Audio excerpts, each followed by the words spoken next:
Folks, if I can encourage you to quickly take your seats. We're about 2 minutes out. I want to remind you that the young ladies, when you came in, should have asked you if you wanted to ask a question to pull a number, and we're going to pull numbers out of this box. In the past, what's happened, folks, is people line up at 7 o'clock when we started the microphones, and there are people that never get the opportunity to speak. So in fairness to you, we've decided that we're going to have a lottery to see who gets to ask the questions, so the same people don't obviously get right in front of the microphone right at the beginning of the evening, and everybody who wants to speak hopefully gets an opportunity. So I encourage you to take your seats as quickly as possible, and we'll get the show on the road.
In the Ottawa Valley, when suddenly down the dirt road, a new BMW and a cloud of dust came towards him.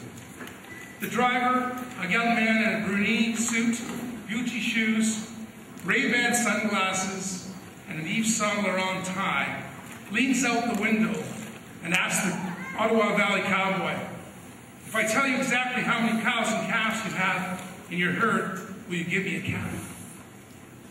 Rich the cowboy looks at the man, obviously a yuppie, then looks at his peacefully grazing animals and calmly answers, "Why, sure."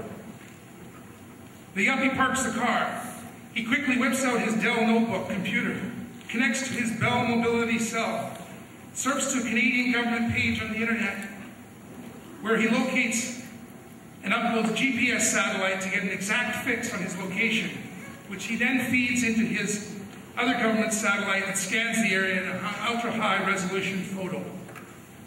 The young man then opens the digital photo in Adobe Photoshop, and exports it to an image processing facility in Hamburg, Germany.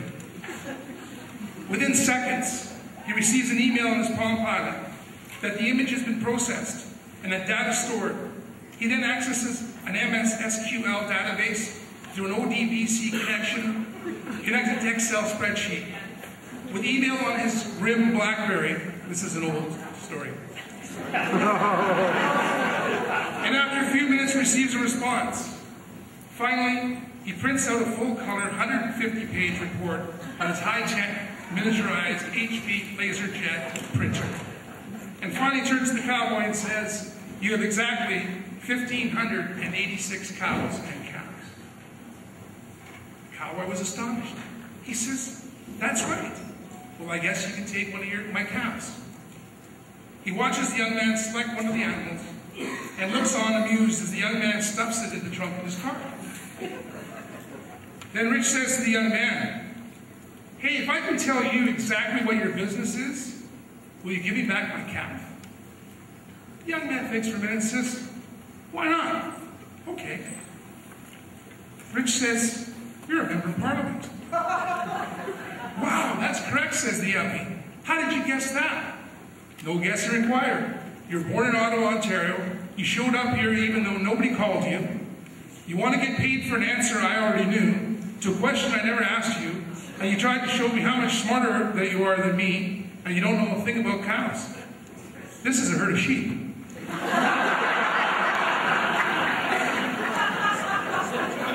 "Now please give me back my dog."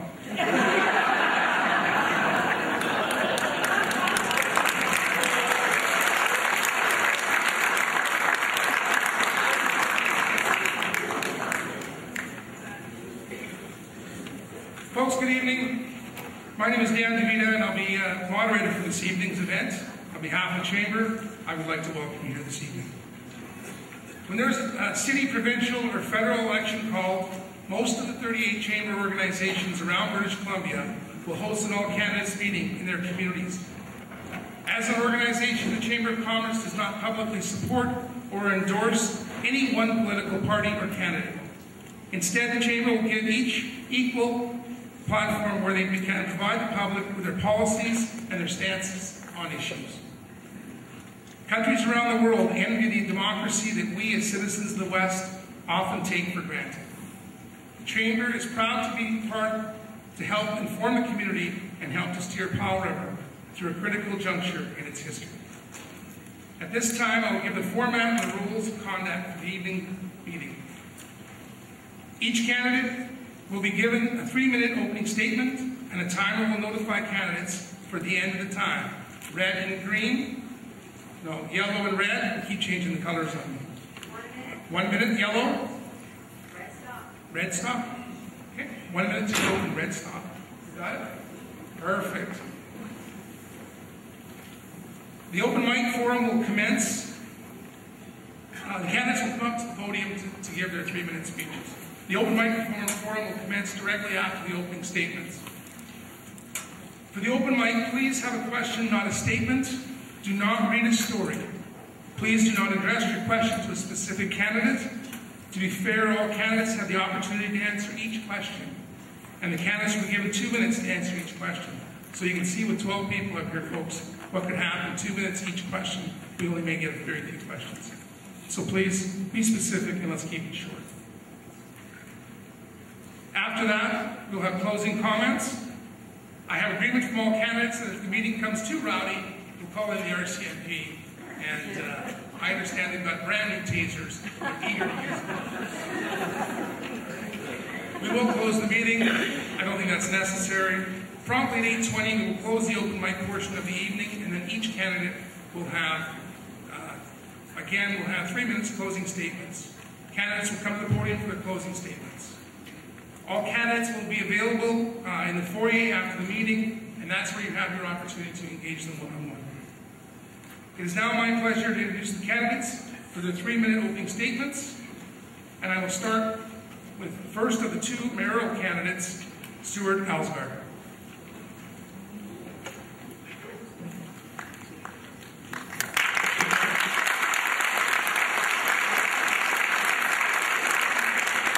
Thank you, everyone. Candidates, nice to see you this evening, and thank you all for coming out. We are a city in transition. The Stone Age did not end because they ran out of stones. Powell River's age is about vision, it's about progressive leadership, commitment, integrity, and democracy. This age demands a new, productive, consultative relationship with all taxpayers in an open, transparent, uncomplicated, and frank communicative strategy. It is about creating community input. Citizens, ratepayers, and community organizations, employers and employees in the business and in public service, communities, volunteers, and youth are too often left out of the consultation process, risking the loss of new ideas and opportunities that need to be both environmentally and financially sustainable. I point to you this little publication that has just recently come out, Vital Signs of Powell. I commend it to your reading. It's what are we doing about a community, what issues are most important to us, and how does our future look?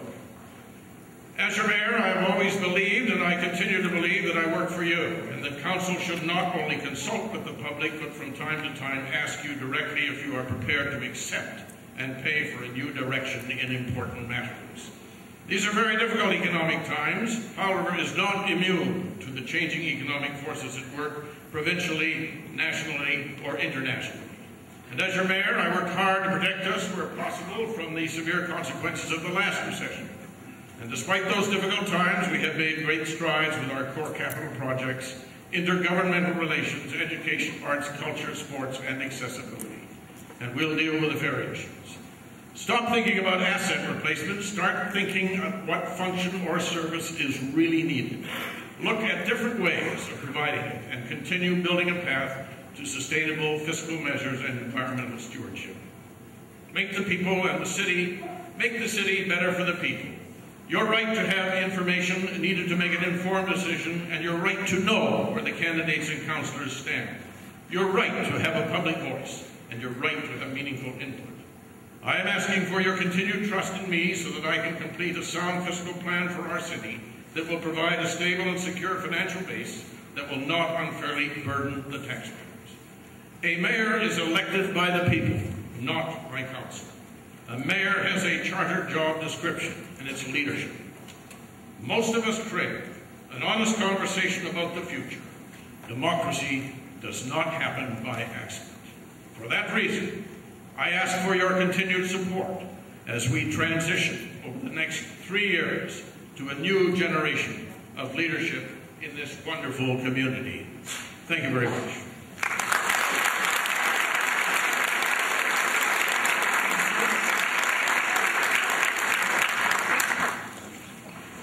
Mayoral candidate Dave Formosa.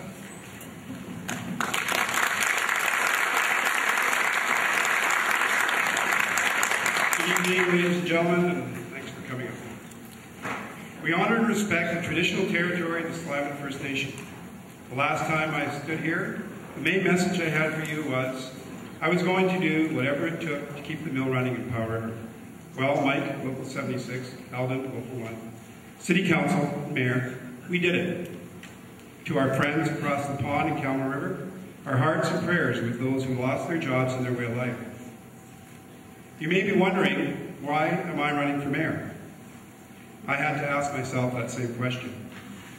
When I stopped to think about the position Powell River was really in, I felt serious concerns for our future, for our community, its citizens, including my family, employees, and friends. Keeping the mill open is very important to the whole community of Powell River. If it were to close, the spin-offs would be devastating. City jobs would be lost, medical jobs would be lost, and so on. Many more businesses would close, property values would drop drastically, and there would be an exodus of families leaving the community to find work elsewhere. There is still more work to be done. We need to work together to bring new investors to Powell River, bring new jobs and tax resources, good-paying jobs, bringing young families. We need more young people here. They are the lifeblood of communities. I will work with our friends in SLAM and the Slime Development Corporation to combine assets where possible, to lever off each other. The city and SLAM, and working together, will build and add a new economic revitalization we desperately need. Ferry fares, they're killing all of us. I've already used my contacts in Victoria to help get the Coastal Ferry Act reopened for review. This is the first step to change. I feel that Powell River is in an unfair position. We have to pay for ferries in both directions. Other isolated ferry-dependent communities don't have to pay to leave. Look at Texada, Seychelles Peninsula, Gulf Islands as just examples. This is just one huge issue that we need to deal with. Affordable housing in this community is a real problem. I have been working with councillors Dee and Hathaway on various projects to bring affordable housing to fruition. Our first big attempt using Max Cameron School was very close to being realized, but it fell through. We have not lost hope. We can take the innovative model that I created for that location and replicate it. We are now looking at another suitable location in town to recreate that dream. Our city needs to create own source revenues, so we don't have to rely on tax revenues only. We started this process during our last mandate. Lastly, I will help lead the City of Powell River, the staff, in a new approach to managing the city, one that is strictly focused on learning to live within our means, and our means are shrinking. We have gone from a revenue versus cost cushion of approximately $4 million per year to just under $1 million per year. We need to pay very close attention to this trend. Thank you, and God bless.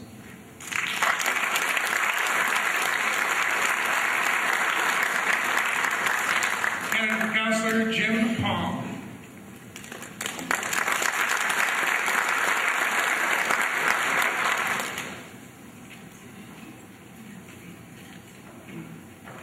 Thank you, Mr. DeVita. I'll try to keep my comments brief. Good evening. Thank you for being here tonight. My name is Jim Powell, and I'm very proud to be able to stand before you this evening and say that I am a member of your current City Council. In my mind, it takes commitment and hard work to get things done. As individual councillors, we may have had our differences on certain issues, and I can assure you that after the decision was made, we all picked up that rope and pulled together in the same direction with the same sense of purpose and determination. We were committed to bettering our community and honoring your trust. I remember very well during this event just 3 years ago, on this very stage when Mr. David Formosa stood up and stated that we must do everything humanly possible to keep the doors of our mill open and the well-paying jobs it provides for our community intact. Shortly after, we saw what happened in Campbell River with the closing of their mill. I believe if it had not been for the efforts and sacrifices of local union leadership, coupled with tough decisions made by mill management and a willingness of your city staff and council to work on reducing the taxation equation, what happened in Campbell River could very well have happened here. The bottom line is, we cannot rest and must continue to be diligent in our efforts to retain those jobs for families in this community. Over the past 3 years, due to prior planning, we were successful in our applications for federal and provincial stimulus funding for a variety of projects.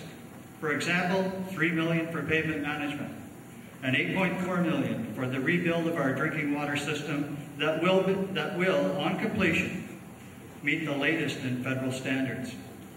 We as a council and you as members of this community are very lucky in terms of the many projects being completed over the course of our term. But now more than ever, we need a well-defined plan with concrete goals and objectives. I strongly believe the experience gained by individuals running for re-election, coupled with new faces and energy, if given the opportunity, will serve you and our community well over the course of the next 3 years. In my closing remarks later on this evening, I will attempt to outline a plan that needs to be put in place as we move forward from here.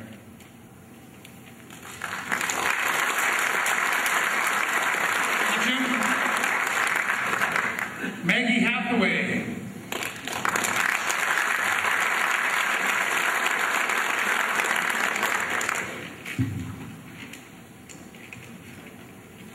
Thank you. Can you hear me? Mr. Moderator, fellow candidates, and you, the people of Powell River. Wow, what a ride. Thank you for giving me the opportunity to serve you for the past 3 years. It's been a huge learning curve, but I now feel more prepared than ever to represent you, the people. In the early days of my term, I was tasked with keeping our airport operating during the Olympics. We'd been scheduled for closure for not only during the Olympics, but several weeks on either side of the Olympics. After several meetings with people I never expected to even be in the same room with, let alone negotiating with, we came to an agreement. And our airport received the security team it required. We remained open during the Olympics. Business people were able to continue connecting with Vancouver. Travelers could fly to Vancouver to enjoy the Olympics or carry on to other destinations. And ultimately, our economy did not suffer because of the Olympics. On October 28th, the Westview waterfront projects were officially opened. Tonight, I would like to acknowledge the hard work of the Westview Waterfront Development Committee, a group comprised of elected officials, of which I'm one, stakeholders, and dedicated members of the public.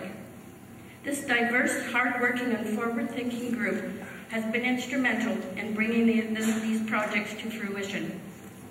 As many of you may know, I am the fan of a committee structure as opposed to the portfolio structure we are currently under, which effectively eliminates public input. The Westview Waterfront Committee is a shining example of how a committee structure works. It was the exception rather than the rule during this past term. None of us will forget the controversy around the location of the track. Putting that aside, we now have a fabulous facility located above Brooks School. What a view, beautiful blue sky forever, and I still think we should name it Blue Heron Track. Our drinking water upgrade is complete, and I'm told we have the best drinking water in the country. According to the recently released Vital Signs survey, 1/4 of Powell River families live in poverty. This is shocking. We must turn this around. We can no longer bury our heads and pretend that homelessness does not exist in Powell River. It does. Our homelessness initiative is moving forward, but there is a lot of work to be done yet, and I want to be a part of it. Along with our Economic Development Commissioner, I met with the staff of Michael DeJong, Minister of Health, on October 25th. We talked about developing a Centre for Excellence for Minor Surgeries, or as I call it, medical tourism. Patients from overloaded urban areas would come to Powell River for minor surgeries. This would shorten the wait lists and their wait lists and create a little economic boon to Powell River. Both the Minister's Office and the administration of Vancouver Coastal Health like the idea. With your support, I will pursue this further. But now, it's time to tighten our belt. We've been reviewing our delivery of service, and we must take action. We need to be leaner and more efficient. Yikes. At the same time, there's still a huge need to stimulate economic development, provide important opportunities for growth. So our children can remain here in Powell River to work, play, and raise their families.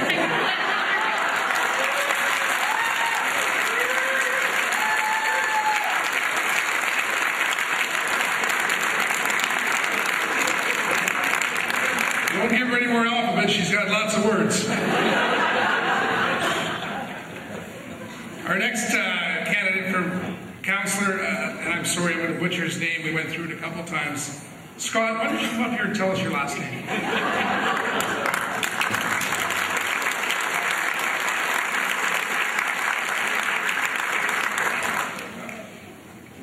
Lucky Anchuk. Good evening. My name's Scott Lucky Anchuk, and in the time that I have,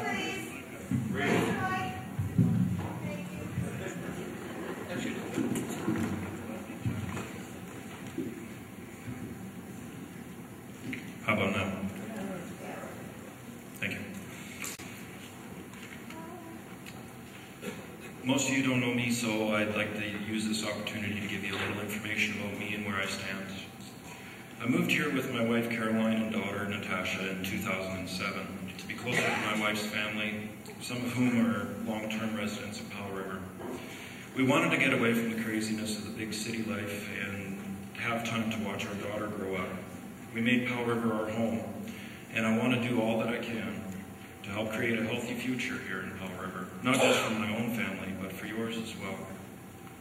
Since coming to Powell River, I've served in the community as a member of the executive in the local legion and as a volunteer instructor with the cadets working with teens.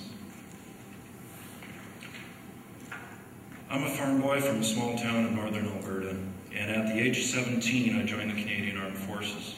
After my release from the military, I spent my working career in construction, running heavy equipment, driving trucks, hauling things at just about anywhere in North America. I know hard work, and it doesn't scare me. I know that being a city councilor requires a tremendous commitment of time and effort to go over documents and reach out to the community and explore opportunities to bring businesses to Powell River. I look forward to taking on that challenge. At this point in my life, I've stopped working away from home to enjoy a family life, and a part of that is that I want to see a better future for my daughter and to make this community the best community it can be. Our children are our future. Let's give them a reason to stay in Powell River and not watch them all leave. The biggest thing at this point, I think, is we need to change the status quo and start looking forward. That means we have to work on getting some industry in this town, not minimum wage retail jobs, but jobs where a person can support their family and that students can find a career at after finishing school. I'd also like to hear from and work with small business owners to see what will help make them a success, so in turn keep money in Powell River. I'm firmly against co-treatment. After having read the information available, I do not believe it's in our best interest. I believe that the city should have its own facility run by the city.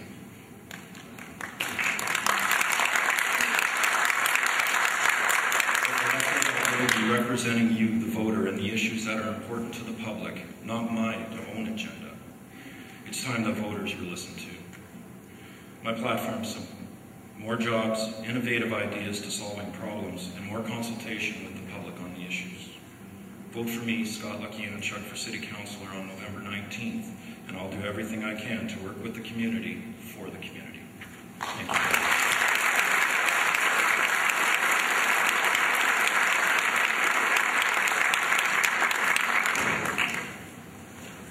I got it.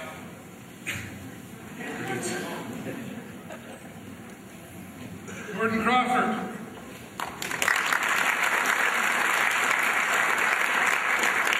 Hi everybody, my name is Gordon Beaver Crawford. The reason I say Beaver, where I grew up, half the people don't know the same person.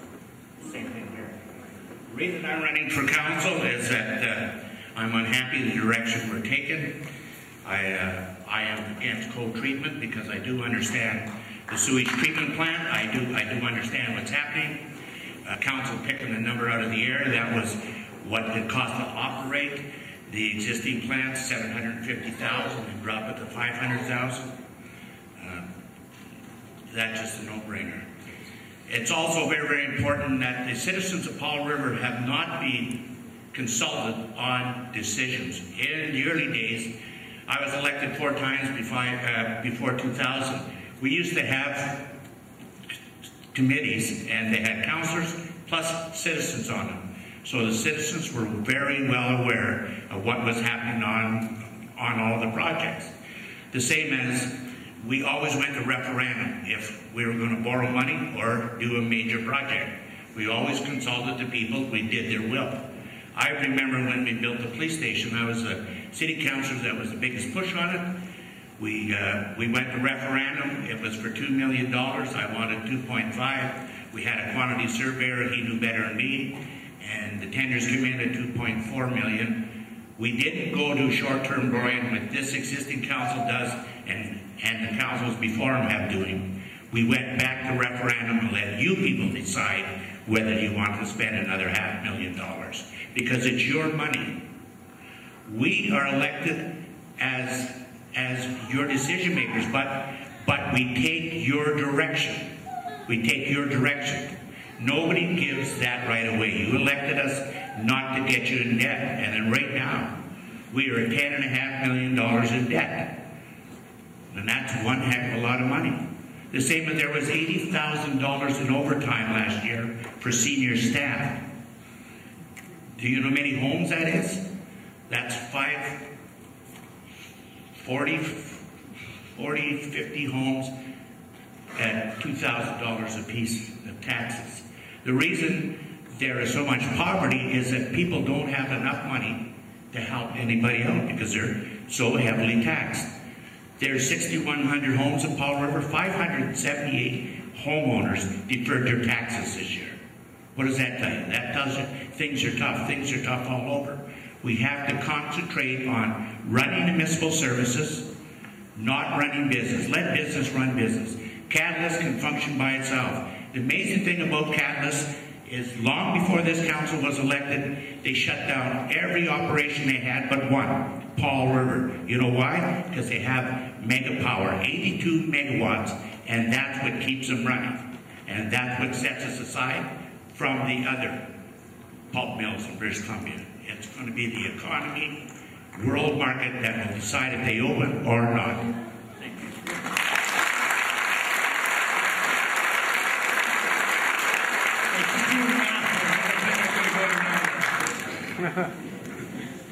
Candidate for Councilor Myrna Leishman.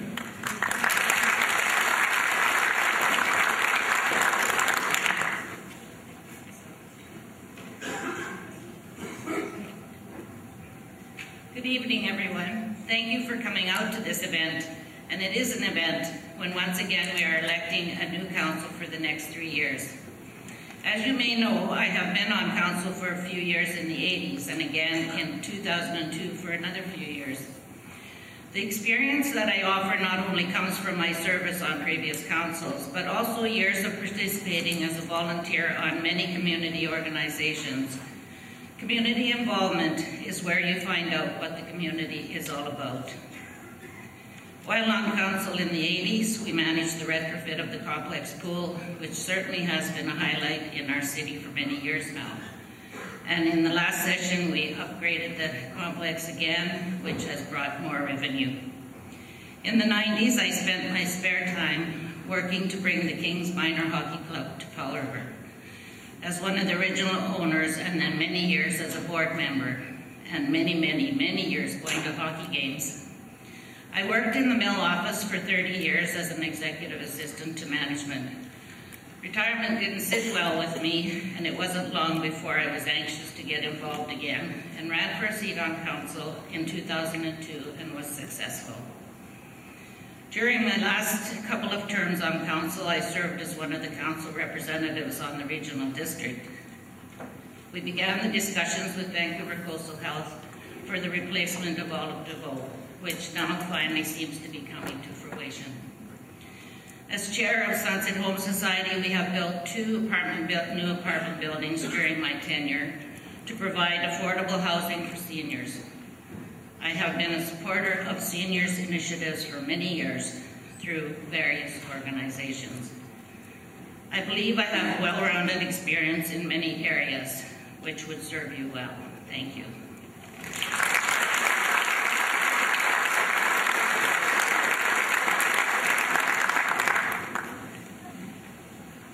Candidate for Councilor Bill Hopkins. He knows the microphone. Just because she was under 3 minutes doesn't mean you can go over 3 minutes. Well, as you can see, I came up with no speeches, no papers, not anything. I'm running for council, and I'm happy to see all the other councillors that are here and all the experience that is on this floor. It's so nice to see so many friendly faces in the audience also. My vision for Powell River is to look forward to keeping business here, making it more accessible for people with disabilities. There's a lot of issues. The city has done really well, but we need to be doing more things for people with disabilities and accessibility. Our youth has a new resource center that they're being in, but we also need to have more things for youth to do in this city. More and more of them are looking to go out of town for work. We have to have more things here for them. Yes, the minimum wage is going up, but it's like one of the other councillors said, we need to have more jobs here, better paying jobs, to keep our youth in this city. And that's pretty well about all I have to say, and if you didn't recognize me, it's because I lost my mustache. Thank you very much all for listening.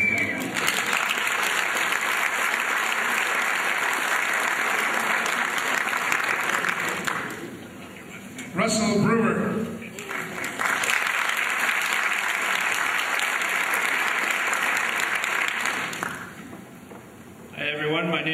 Russell Brewer, and I sincerely thank you all for coming here tonight. I've lived in Powell River for 13 years now and moved to BC 21 years ago from Manitoba. After touring here on a bicycle, of course, and realizing this is where I wanted to be. I'm 43 years old and have 2 children, a 13-year-old son and an 11-year-old daughter. For the past 6 years, I've been working as a forester with the Ministry of Forests. And prior to that, I managed my own forestry consulting company for 12 years that employed 4 to 10 people. A good friend recently told me that leadership and community service is not about elevation to power, but rather it's about submission to duty. A submission to duty that I believe is critical to ensuring a healthy, vibrant, culturally diverse, respectful, and sustainable community. I've always been involved in volunteer efforts, community service, and nonprofit organizations. I'm currently involved in a number of organizations that reflect my values, my heritage, and my passions, including the Cycling Association, the Métis Society, the French Club, Tours in Powell River, the Outdoor Recreation Users Group, and the Track and Field Club. Serving as one of your councilors is another way I can help build a healthy, vibrant, culturally diverse, respectful, and sustainable community. And I'm hoping that in doing so, I can help convince others to become involved and contribute in a positive and respectful way.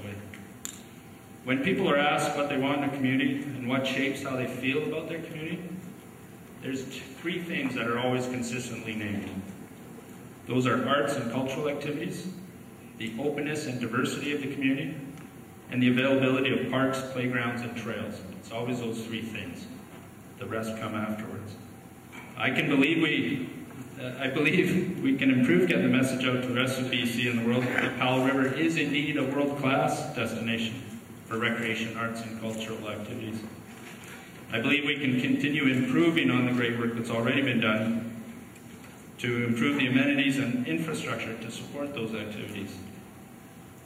We should be basing many of the decisions we make at the municipal level in the context of those 3 things that people are looking for, as well as the sustainability charter for the Powell River region.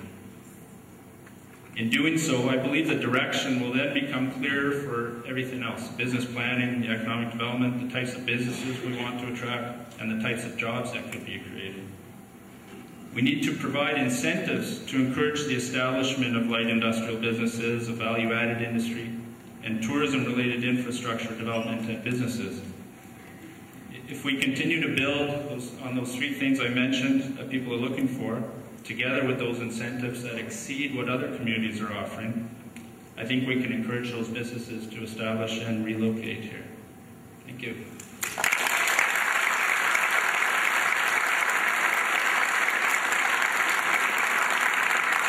Debbie D.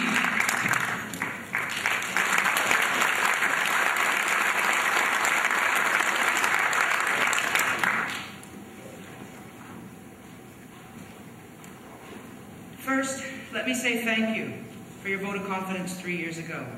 I truly believe that this council has done a remarkable job of working with each other and with staff and the community for the betterment of the city.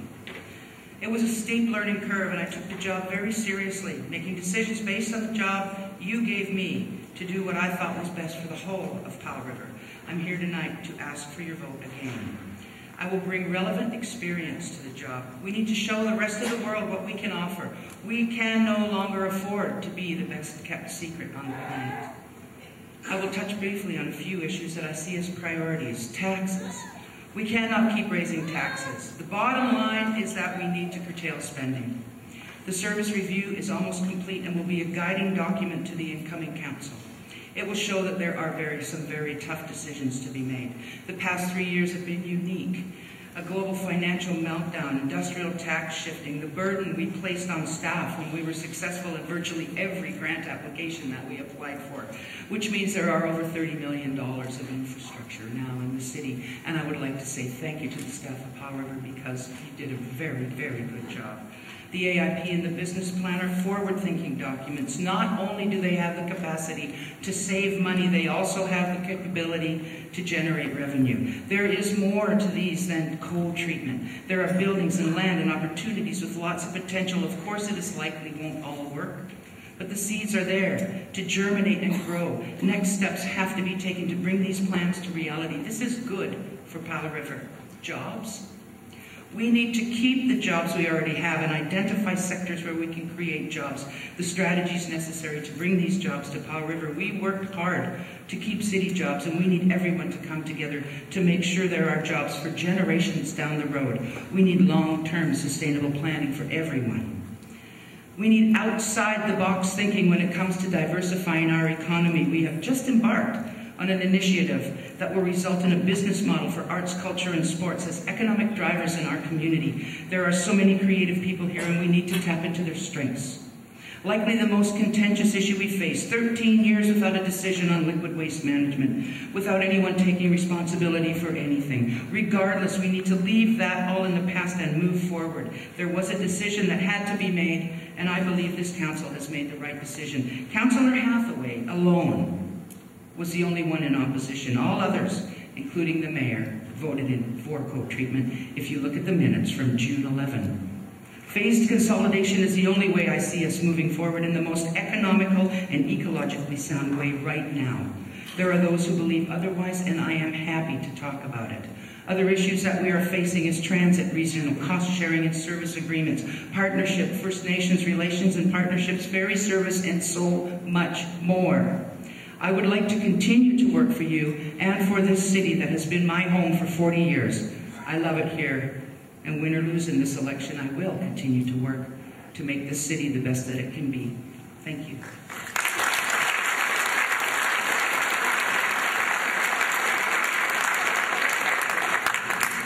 Chris McNaughton.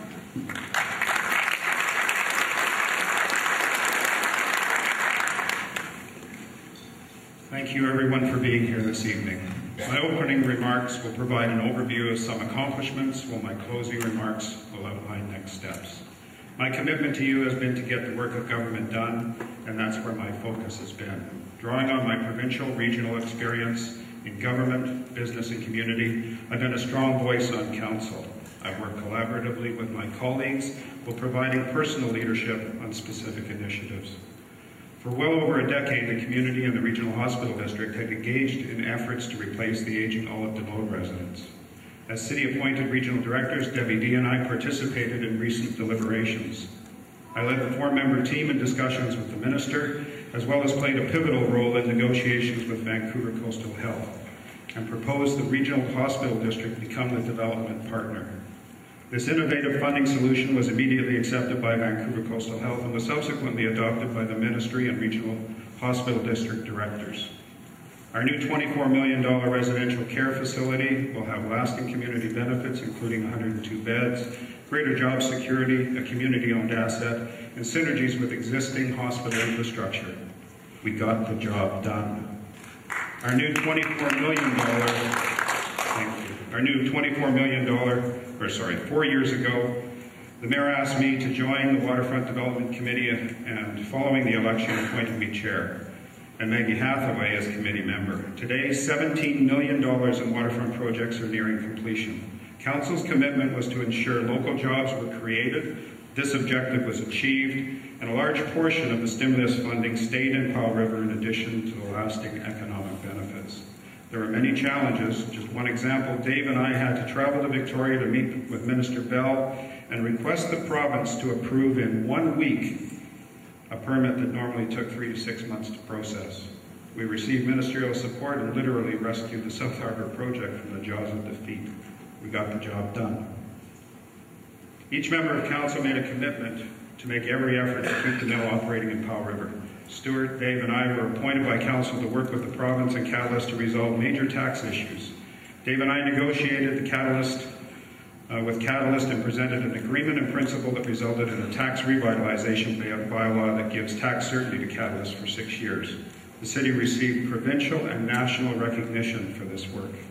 I strongly believe council's efforts, combined with those of local unions at the mill and Catalyst management, saved 800 to 1,000 direct and indirect jobs in this community. Our mill is now hiring, and as others have said, Powell River's mill is closed. The future success of the mill is not in our control. However, council made decisions that positioned Powell River as a place of choice to continue mill operations. We got the job done. Thank you.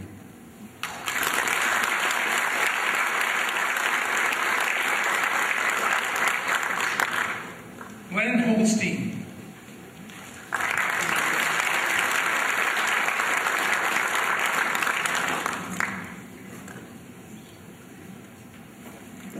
Thank you, Dan. Good evening, everyone. My name is Glen Holstine. I've lived in Powell River most of my life. Started in 1976, where I helped my family build a house on Sevilla Island in London. And I've lived back and forth Squamish, Powell River since then. I mainly went to school in Squamish, but I always had a connection with Powell River during that time.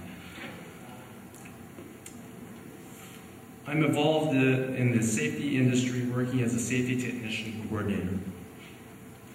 My mandate is to get involved with addressing all issues, whether big or little.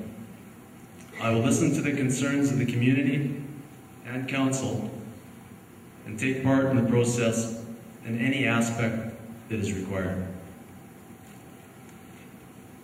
I believe that blood donor clinics should be available to Powell River citizens. I know it's because of the ferry system and all that, but I think it's very important for the Powell River community to be able to be a part of that. People need people to step into the shoes of the great politicians who are no longer here. Someone has to carry on their fight. Somebody has to step up and do it. Thank you.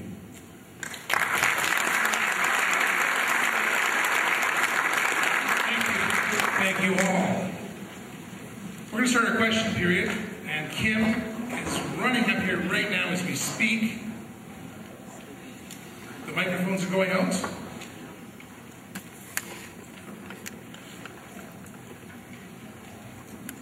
The lottery shall begin. Those of you with winning tickets will know shortly if you have successfully been chosen.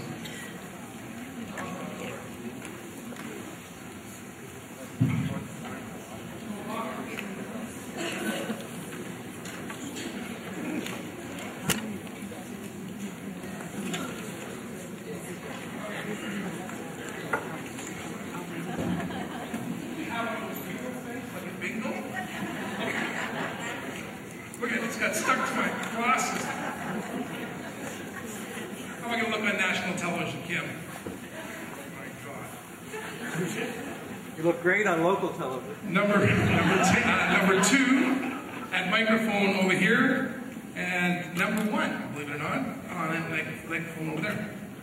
So 1 and 2. 2 going first. So who has number 2?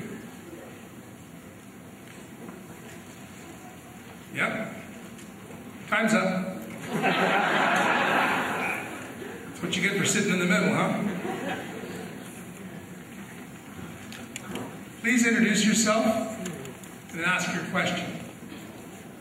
I'm Jillian McGregor. I live on Westview Avenue. And I'd like to know from any of the candidates, if elected, what do they plan to do to sell the merits of Powell River as a desirable place to live and a place to do business? Thank you, Jillian. And we're going to give the opportunity in reverse order here. So Glen Holstine, my apologies. You get to answer first, if you choose to.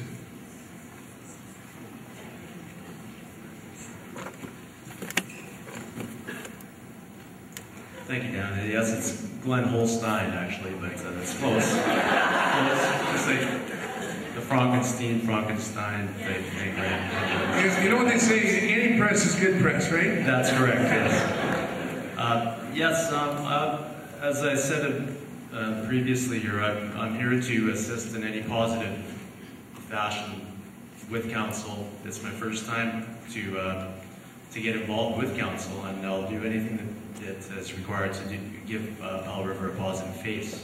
Thank you. Thank you. Next, Chris McDonough. Thank you very much. I was president of tourism Powell River for almost 4 years and actively involved for about 10 years on the South Coast in tourism. We need regional partnerships. We need to take advantage of working with magazine and newspaper writers. So a media program, which we have done in the past, is very important. Twitter, Facebook, travel networking is all part of the industry, the new industry of tourism.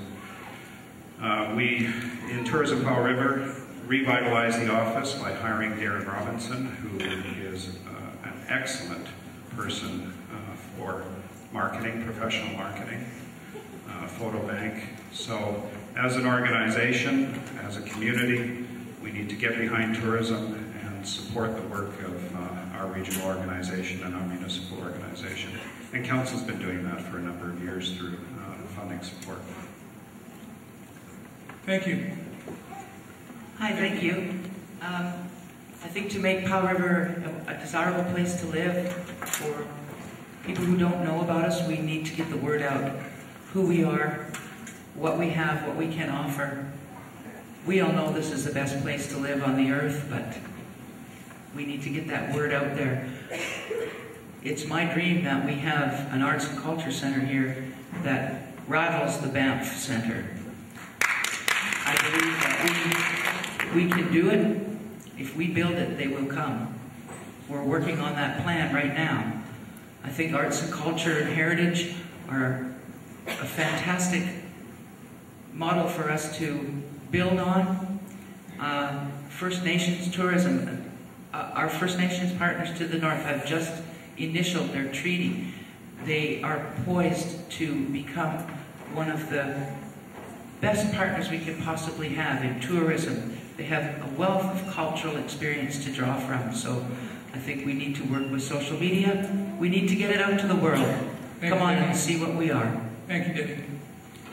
Russell Brewer. I spoke to them somewhat there in that every time a survey is done in communities asking what they like best about their community, what they feel is most important, it's those three things: arts, culture, the diversity of the community. That means young families, young people, old people, immigrants, minorities, and the availability of parks, playgrounds, and trails. So surprisingly, we haven't been doing a bad job, but we can do much better. We all know it's a great place, and every time we bring someone here, they say, wow, what a great place.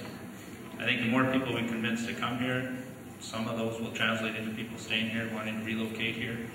And I'm a strong believer that if the word gets out about a place, then the light industry and small business will come. That's mine. Thank you, Russell. Bill Hopkins. We're having trouble with the wires here, but it's okay. I have to make sure that we're going to reach it. I also believe in the social media. I have been told I can be out there in a lot of ways and doing things for the community, and I enjoy that because getting my name out there means that Powell River is getting recognized. I do know that more and more people are moving here.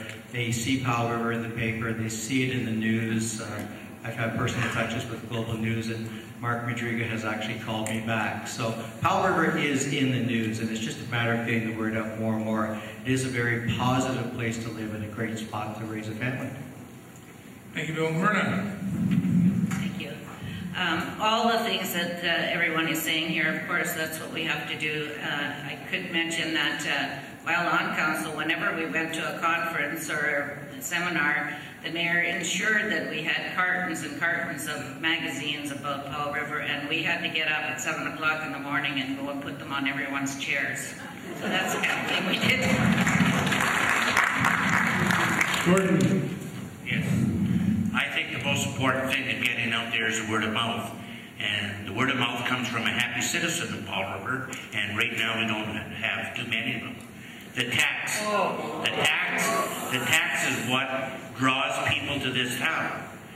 And when you compare taxes to other places, we have to keep our tax to where it should be. We shouldn't be overtaxing. We got to leave money left for people to do things. The cultures and everything's in place. We just have to be a lot more economically sound. Thank you. Thank you. Scott Lakianchuk. Almost a native. Thank you. Thank you. As the other candidates were saying, I believe that when it comes to that, we need to make sure that the name's out there with different types of media, and make sure that there's funding available so that the world knows about Powell River and what we do have to offer. with all of the projects that have been going on and stuff, I'm sure that the Powell River name will get out there more and more to people with the new waterfront and stuff like that, with the boating community and with our arts festivals. So I would be definitely in favor of making sure that there's the funding is there to make sure that the people know about Powell River and to fund programs to bring people to Powell River. Thank you. Thank you, Maggie Hathaway. It's a little hard to say something new. But what I can say, sunshine, Wellington Beach, parks, golf course, lakes, ocean, trails, like what more could you ask for? We have it all. What we need to do now is attract industry so we have the jobs here for people to come to. Councillor D and myself went to a Creative Cities conference in Ontario earlier this year, and we showed the Salish Suite video, and several people's comments were, I want to live there. So I think we have it all. Thank you, Maggie. Jim? Thank you, Danny. If I understand the question correctly, it is what am I specifically doing to sell the merits of Powell River? Well, I have a two-part answer. One, I have a day job, and during that day job, I sell programming in our high school to grade 12 students, and I'm very lucky to be heavily supported by our school board and school district. And throughout the province, Powell River is well known for its creative ideas to education and providing that programming. It's a model that is going to be followed throughout the province, and it gets the word out, I assure you, in terms of what Powell River is doing for education.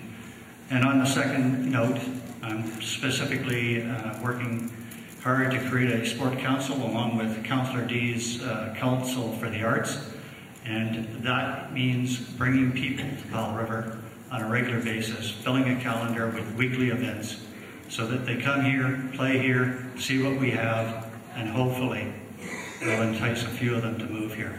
Thank you, Jim. Thank you. Hey, Formosa. Yeah, thank you. I believe the question is, what are you going to do to help sell the merits of Powell River to the outside world? Was that the question? Thank you. I actually have specific plans in this area, and I think one of the first things we're going to need to do, in my opinion, is to do some real research on industry, small and large, that would be compatible to our environment, to what we were about, to what we have. So I'm going to, be looking very seriously at some very solid research. Based on that research, if I had the position of the mayor, with all due respect, I would be contacting these CEOs directly, CEO to CEO. I speak their language. And I would be trying to build a relationship with these people and these corporations that we're going to study and have a list, and the list will be as long as we can make it. And I'm going to individually call these corporations and see if we can't come and visit and talk to them. Another, and entice them to come and invest here. And as a matter of fact, there's already two corporations that I have done this with and making plans to go visit, whether or not I get in. Does the yellow mean it's over? Oh. Okay, also, we have to understand that a way to go is, mom, pa's, or people working at home with their internet, like they're self-employed. And so we want to get out and create a way of getting to all these self-employed people out there in the world. And through that network, we want to get to these people and invite them to come here. Even if somehow we come up with 25% of the money to get them here by bringing different business together, the city, et cetera, et cetera. And as these couples come into town that work, their computer through their own home, or they travel for their work, we greet them. The mayor greets them, industry meets them, and just folks like you. And we take turns. We drive them around. We tell them about our community. We show them the low cost of housing. We show them the great things that we can do in our recreation in this beautiful place we live in. And then those couple may go away and say, hey, let's move there. We can travel 25 minutes to Vancouver. So we will try and get as many of these types of clients as we can. So this is just a start. I can write a novel on some ideas. Thank you. Thank you, Dave. Stuart Osborne. My turn, and I'll just take a little tact here. There's some good ideas going here. I would use the word ambassadors. And I look throughout our community at large, and I see an incredible number of ambassadors. Whether they be the King's hockey team, whether they be the people who come to and go from the Academy of Music, whether they be people who are simply traveling on their own, whether they be school teams going to wherever it may be, they take a message out. They are the ambassadors for our community. And good ambassadors bring back a great return, because people come in unannounced often, simply say, oh, I'm from wherever, and I'm delighted to be here. I've heard so much about the community. There are so many things that make this a community at large that are quite different from other lifestyles. So think of the talent that we have here and make sure that that talent gets out there and is encouraged to be a great ambassador for us. They're wonderful people. Many of them are yours at home, and many of them, of course, are well known to us. Thank you. Would any industry be welcome here, and would the health and welfare of our citizens be at the forefront? And we're going to start this in the middle somewhere. We'll start with Gordon. If we can start there, and then we'll go north. How does that sound? Thank you, sir. You're welcome. I think industry has to be complementary to the citizens of Powell River. It's got to be economically, and it's got to be friendly. And it is no longer industry first, community next. It is the industry has got to fit into what Powell River is. We can't have industry that's going to come in, pollute, or causes problems health-wise. I think the most important industry that Powell River has, it's all about logistics. I spent a lot of time with the aluminum plant executives, because at one time we had potential of getting an aluminum plant here. And it's the location that hurts us in industry. But there's one industry, there's two industries actually. It doesn't matter where it's location. One is health, and the other is education. And we should be building more long-term care housing in Powell River. That's where we should focus. Those are good paying jobs. Those people can afford mortgages. Tourism's nice, but it was explained to me by economists, tourism is like the wife bringing home laundry to do. It'll buy trenches, but doesn't pay for the rent. So we have to look at industry that's got jobs and is complementary to Powell River. We got a great hospital. It's underused. We can do more senior housing. And that also creates tourism, because these people that come from out of town, their families come and see them. And I think it's important. Those are the things that we can get now. And if industry happens to be a bonus, yes, but there's things that we can do now. And healthcare is one, and education is the other. Thank you. Thank you. So we're going next. Thank you. I want to be in favor of light industry, and I think that not only us, but the world is having a tough time with what we're doing to the earth, and I just think that we have to take better care, and so that will be what we're looking forward to. Thank you, Myrna. Bill Hopkins. I think any kind of industry that comes here should also make sure that they go through all the proper guidelines and the hoops and red tape that has to be happening to make sure that they are not going to pollute our area and it is beneficial to Powell River. Any kind of industry would be welcome as long as they follow the guidelines. Thank you, Bill. Russell Brewer. I think we really should be focusing on attracting light industrial, and I don't think we should underestimate the impact of tourism-related industry and value-added industry. We're not going to be fracking for gas here. We don't have oil, we don't have coal. And would I accept a large industry? I suppose I would say we'd have to look at it in terms of, is it consistent with our sustainability charter? I think that would answer your question. Thank you, Russell. Thank you. I too believe that we should be attracting light industry and have to take a look at heavy industry. I believe that it's not economically viable for heavy industry to be here. We're just too far away from anywhere that they would have to ship anything. There would have to be stringent regulations in place for any industry. We need to look at benefits versus potential harm, examine all issues, and make sure we know all about what it is that we are inviting, and not only what the benefits are, but what potential harm may be there. And like my colleague to my right, light industry, I believe, is the way to go. And I've always been an advocate of of a very large hemp farm. I think we could be growing hemp. No, that's not hemp on Texada. There's a lot of money to be made there. Let's not slander Texada. Come on. Thank you, Debbie. Chris McNaught. Thank you. We need industry that respects community values. I had the opportunity to chair the Sustainability Charter Steering Committee for a couple of years. And it's important that we're stewards of the environment, but also stewards of our economy. Any business that comes to Powell River should meet the test of our Sustainability Charter and those community values. There are opportunities to grow international education in our community. We're a wonderful place to be for youth. The school district does a good job. The university can expand those opportunities. Value-added industries are valuable to communities. They create jobs. High-speed internet. We need to attract young people to Powell River, young executives, young entrepreneurs. And I think high-speed internet and technology will help to bring young entrepreneurs to Powell River. So, thank you. Thank you, Chris. Glen. Thank you. Just short and brief. Environmental considerations of utmost concern. Most definitely. Healthy environment is a healthy community. Thank you. Thank you, Glen. Stuart.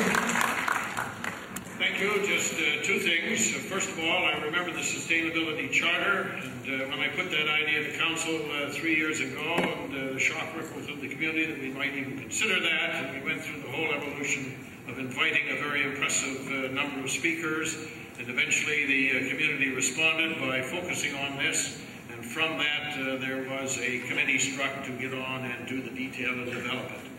From there, the charter has gone on to be recognized as a working, good document, and as it's ratified by the various levels of government, I'm sure it will prove to be very beneficial to us. We have to listen to the people, and we have to be open-minded about green industry as well. We have to look around and think that there are many opportunities within this community to develop a form of light industry that is, in fact, compatible with our environmental stewardship. Thank you. Thank you. You know, let's be perfectly clear. We haven't had any new industry in Powell River since, I think, the building of number 10 and 11. If you take your hands, and you can't count on your hands with those fingers how many corporations we have in this community that ship a product out of this community. I mean, that's devastating. Even like the lower coast, you know, Port Alberni, Campbell River, there's all kinds of these little industries that are out there building doors, building aluminum boats, building, you know, sheds that they manufacture and ship off to wherever, Walmart or whatever. We cannot count on our fingers the amount of corporations we have that ship anything out of here. In my opinion, our way of life and our services are very much at risk. We are 1 mil away in a very 6-cent mil share price away from what I'm telling you would be devastational. Would I look at heavy industry? Yes, I would. Would I be supportive of something that isn't going to pass the rules and regulations of, you know, Health Canada and all that? No, I wouldn't. But I don't think the answer is in heavy industry. We've chased that. It's not there. We've got to try and fragment it into smaller groups. And, you know, I would love to talk about this again. It's going to be a big part of my mandate if you decide to elect me. This whole issue will be a big part of my mandate. But, you know, we gotta realize that, you know, we need industry. We need jobs. We need to do something differently to get it here. And together with Preds and with all of you folks, we'll set up committees and we'll get our ideas down and we'll come up with something that works. And at the end of the day, you have to go through all the proper rules and regulations, community meetings, all those things that we do. And we've seen things change. We've seen ideas that we had that I thought would have been great and they didn't happen because the community got behind it and it didn't work. Thank you, Dave. Thank you. Jim Powell. Thank you, Danny. My answer to this question is along the same lines as Councilor Formosa, I'm afraid. What I've written down is that I do not see anybody, any heavy industry banging on the doors of Powell River to get in. Unfortunately, the hard work needs to be done at City Hall to open the doors to Powell River or any possibility to provide well-paying jobs to families. If we don't find a way to do that, we are in serious jeopardy of shrinking into a sleepy retirement community. I don't want to see that happen. Population 2 years ago in grade 12 in this community was 275. Last year it was 245, this year it's just over 200, and next year it will be 175. And I tell you, 12 years from now, kindergarten is just over 100. We have to look at every possibility, kick the tires, and look at the possibilities that come our way, hopefully. Thank you. Thank you, Jim. Maggie. Thank you. I seem to be in a position once again, whatever they said. Not really. So there's always a balance. You need to look at it and we need to balance things out. We've cohabitated with heavy industry here since day one. The federal and provincial environmental legislation is being tightened up every day. Our governments, believe it or not, are trying to protect us sometimes from ourselves. I would never knowingly allow an industry to come to Powell River that would negatively affect the health and welfare of our citizens. Thank you, Maggie. Scott. I too believe that I would be more than willing to entertain heavy industry if they met all of the environmental regulations and did not pose a threat to our community. But I also believe that we need to look at higher technology type jobs as well, and industries and manufacturing, and there's a lot of innovative things out there these days that are environmentally friendly, and Powell River could be a leader in those types of industries. As long as, and this goes back to what some of the other candidates were saying, without those jobs, we're going to be in trouble. The previous question about bringing people to Powell River and tourism, if there's nothing here for them to work at, if there's no good job for them, why would they move here? It's one thing to say we have a wonderful community and we have lots of programs, but if there's no real job for a family to move to, they're not gonna. Thank you. Thank you, Scott. We're going to question number 19. Question number 19 on this microphone over here. Jump up. Good for you. So the rumor about Boeing building paper airplanes at the mill, that's just a rumor, right? Got to get one in every once in a while. Your name, sir? My name's Jerry Jesberger, and I have a very simple question. I would like to know what your stand is with regards to passing a bylaw to ban backyard burning all year round in the city of Powell. Thank you. Jerry, thank you. The question is, what is your stance on banning backyard burning in Powell River year round? Am I correct? Perfect. Let's start this with Jim Powell. I knew you were prepared. That's why I started with you, because you're a teacher and you would always be prepared. Backyard burning. Maggie, you're next. This is definitely a contentious issue in our community, and there's no doubt about that. We've dealt with this at the council level. Backyard burning in Powell River within the city year-round, that has a lot of health effects associated with it. And we would have citizens screaming and beating down the doors of City Hall to get at us. And for that, I'm sure.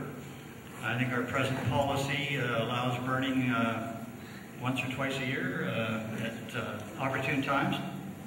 I presently support that concept, but we also have to work at the same time to make sure that we have curbside pickup, if we can afford it, for those that haven't got means of getting rid of their trash. Thank you. Thank you, Jim. Maggie. Me next. You be Maggie. That's me. Okay. I think our fire chief might agree with you that it has been a contentious issue, and we've looked at it every which way we can. And I agree with Councillor Palm, until we have some sort of pickup system where we can take it to a central location, it's very difficult, like for myself, for example, I don't have a truck to put yard waste in, and not everyone does, and they find it convenient to burn it. I think we need to take a serious look at it and move towards a pickup system. I certainly agree with that. And the other thing is about the venting. Some people might have an issue with that. I hear about it quite regularly, where you have to phone for the venting index. We're looking at possibly changing that so you don't have to go through Nanaimo. It'll be relevant to Powell River weather, not Nanaimo. Thank you, Maggie. Scott. I would think that we have to give people an opportunity to get rid of their yard waste and stuff. Until we're in a position to have an all-out ban on it, hence, as previous candidates have said, by having some sort of a pickup arrangement or whatever with Public Works.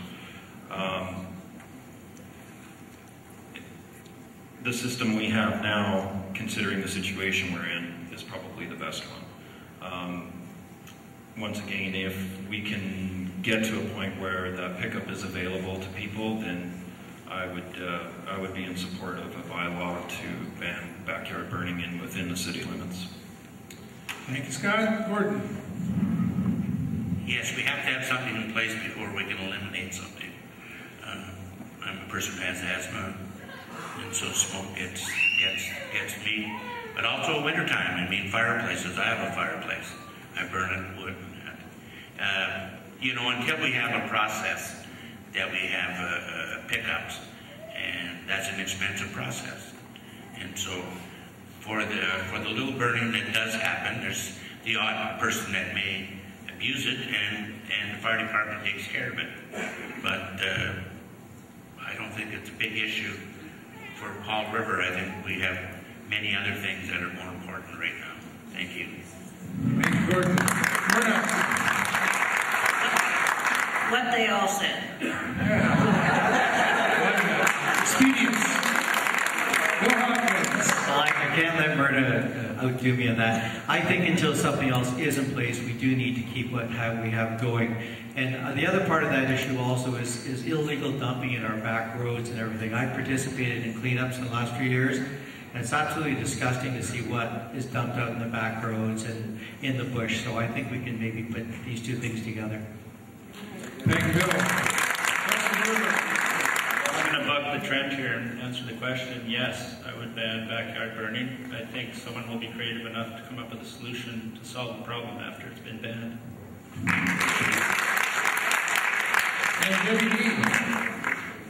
Thank you. Yes, I think we should work toward banning backyard burning. I think it's something that we're doing is working with solid waste management. We're working towards a regionalized composting facility. I think this is a perfect little enterprise for somebody to come into work as a private partner and pick all that stuff up, because that is the issue, is no one has a means to get it to the facility. So if we had someone with means to get it to the facility, then I think we should do that. If it was up to me, I would ban all burning. I would ban fireplaces and wood stoves too, because that's not popular with some people and popular with others. But we are at a stage right now where we're talking about pollution. Well, why are we burning? We're talking about bringing industry that's going to pollute. Why are we burning? I say yes. I would think we should work towards a total ban. Thank you, Debbie. Chris. I agree. At some point in the future, we need to not have backyard burning. But I think the mosaic that Powell River is faced with respect to our economic situation and our taxation is how do we shift around the responsibilities. In 2014 or so, the city of Powell River will no longer be responsible for a lot of the recycling that goes on. It'll become industry's responsibility. That would be a great time to shift the resources over to curbside pickup. The real issue, I think, is enforcement. At this present time, people are burning garbage. They're not working within the schedule. So we need to also pay more attention to enforcement. I think the gentleman talked to me earlier today and he said that his neighbor is burning any time that they want, and that is something that we need to address through City Hall enforcement. Thank you, Chris. Number 18 is up next. Number 18, before we finish the last three. So, Glenn, yes? Thank you. Yeah, I agree with the one of the main solutions to the issue is it's definitely a good idea for a small business venture for someone, and as Mr. Formosa was saying, it needs to be addressed. That more business in that respect, as well as other people at the table here have talked as well. That here's a prime example: small business venture for a mulching and composting facility with a curbside pickup, or maybe other options. But burning garbage is definitely zero tolerance. Thank you. Thank you, Glenn. Stuart. Thank you. This has been discussed and brought forward often by our professional firefighters. Banning this practice has merit. We have some considerations from citizens who live in neighborhoods where they have large acreage and it's necessary for them to deal with this. Then, of course, I would think that if we do have an all-out ban, we'd better pass a direction to the regional district to ensure that none of their smoke comes across the line. Thank you, Stuart. We're big fans or something. Dave, you're up. Hi. I think the real issue, I mean, if you want to get into this, is wood stoves and fireplaces. I mean, the backyard banning is a small portion as far as that's concerned. So I think if there's a lot of people out there still using old, abandoned or uncertified wood stoves and such, and I think the real big issues are there, and that's something we're going to have to look at some point. As far as burning, I can tell you, my colleagues that I've worked with over the last 3 years, I tell you, for some reason, when issues come up, my phones burn more than everybody else's, and my office lines up with folks, and I get to hear a lot of the issues. I guess maybe being born here and living here for 53 years has its disadvantages or advantages. But it's a 50-50 issue, and I believe that where we have it for 2 months of the year, I think it's a good saw-off. I would rather look at the bigger issue of fireplaces if we got to make that hard decision, and wood stoves. Now, that's a tough thing. This whole thing is tough. I went through bringing up my 4 children with having hot dog roasts and marshmallow roasts in our yard, and we still do it today with my children. And I would like to do that with my grandchildren. So, maybe we can allow food fires. Thank you. Number 18, where are you? Number 18? At a microphone? Yes, no? You've left the building? Number 18?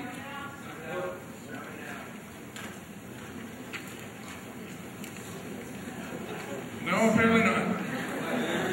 Okay, there is no number. Maybe it was number 81. Maybe it's upside down. Number 18. Number 4. Who's number 4?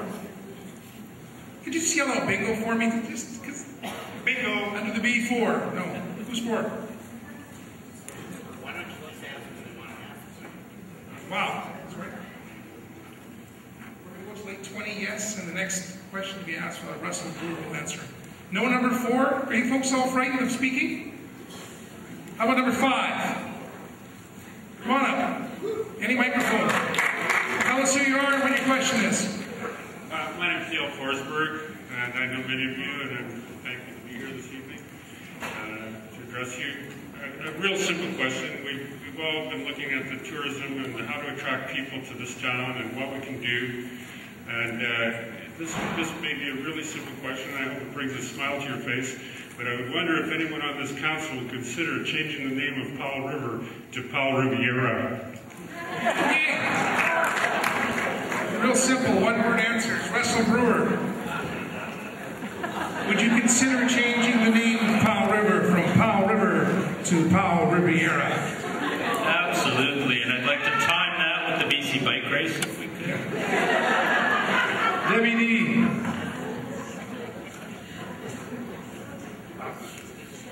And we have unofficially called it the Powell Riviera for many, many years.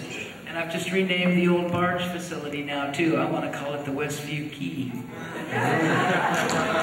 Chris? I'd go along with the Westview Quay. It's an entertaining idea, but we've done so much work marketing Powell River. It's a great place to be, live, invest, and work in, so I think we just need to keep going. Glen? Yes, I agree. Powell River is the name for this town, and it should always should be Powell River.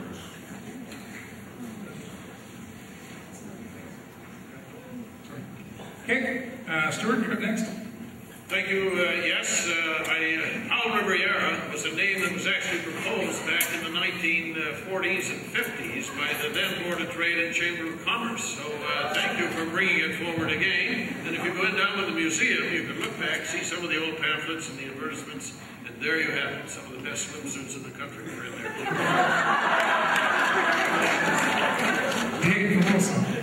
Thank you. I was born in Powell River, and I intend to die in Powell River. Along the same line, I raised my family here in Powell River, and proud to be a citizen of Powell River. Thank you. Maggie?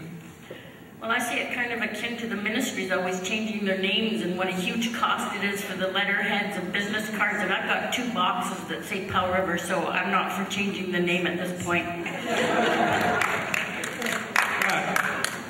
I wouldn't want to change the name of Powell River. I think it's fine just the way it is. Thank you. And Bruna?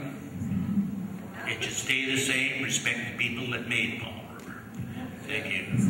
Sorry, Bruna? Should stay the same. There we go. Well, I guess I get the last word because Dan was just going to cut me off there. I know it. Oh, sorry, Bill. That's okay. I couldn't see there. I see it as an opportunity for you to make T-shirts and sell them next year at either the Blues Fest or Seafair.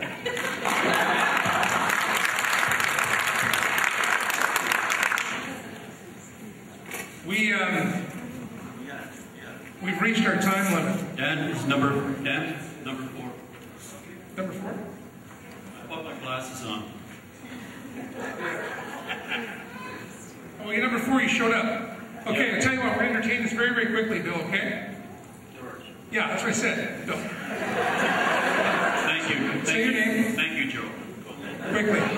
My name is George Orchison, live on Joyce Avenue, and I've got a question regarding the liquid waste management plan, public consultation, and a referendum. Now, regarding the public input on the joint treatment sewage proposal with catalyst paper of the city, Get to the question, because we're over time now. Listen, I'll get to the question again. If you don't butt in, I'll get to the question. Liquid Waste Management Plan Joint Technical Advisory Committee voted 10-1 against joint treatment option. A formal petition with over 1,200 citizens' names on it was submitted opposing joint treatment option. And the consultant hired to conduct the city's own consultation reported a joint treatment option was rejected on all levels. Now, incumbent councillors have claimed that the results of their own consultation and the question is, process did not reflect the real will of the majority of citizens, yet they have twice blocked the mayor's Coast Guards initiative. What is your question? Well, let's get the question out. Let's ask the question. Over time now. I'll ask the question. If you quit butting in, I'll get to the question. No, just ask the question. All right, I'll get to the question. Thank you. This question for all candidates. Yes.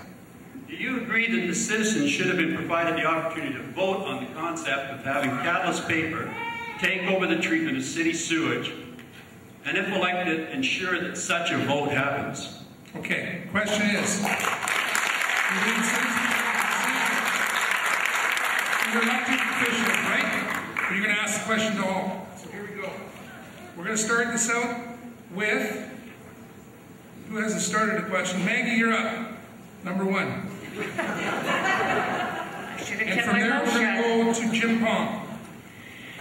Thank you, George, for your question. A referendum on a concept is not binding, so it's just information and opinion of the people. I'm certainly, as you know, not opposed to a referendum, I just feel we're short some information now, and I don't know how we would pose a binding referendum question without knowing the dollars we would have to attach to that question. If I'm re-elected, I will certainly ensure that there will be a referendum with the proper information included. Thank you, Maggie.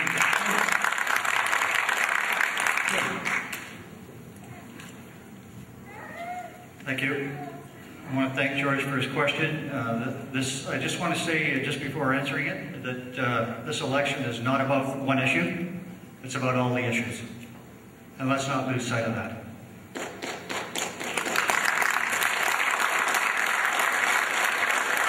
So my response is, George, that I have a problem with the question when it came forward in terms of providing the citizens with a vote on a concept.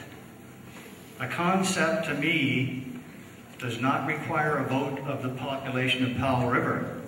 When we have all the answers, and we are close, one of these days I hope we have them all, we will bring that information to the public, we will present it, we will listen, and then if you want a referendum, if the people want a referendum, we will have one with all the questions on the table to deal with the issue as it should be presented.